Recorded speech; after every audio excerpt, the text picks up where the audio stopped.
ગાડી હાકે છે, કંપની આપે છે, લલિતભાઈ માવાનું ઉતારે બધા લાજાળું લોબે નહીં પાણી ભરે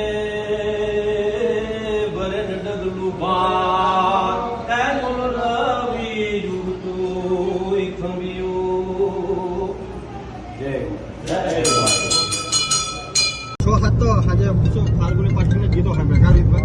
પંજાબ એટલે કે 5 નદીઓનો પ્રદેશ, પંજાબની ધરતી લાકડિયાળ. આ એવી ધરતી ઉપર આપણે પગ મૂકી છીએ ત્યારે આની મોજ લઈ, એનો આનંદ લઈ અને એના જે પ્રકૃતિના મોજના હિલોળા લે છે પંજાબ.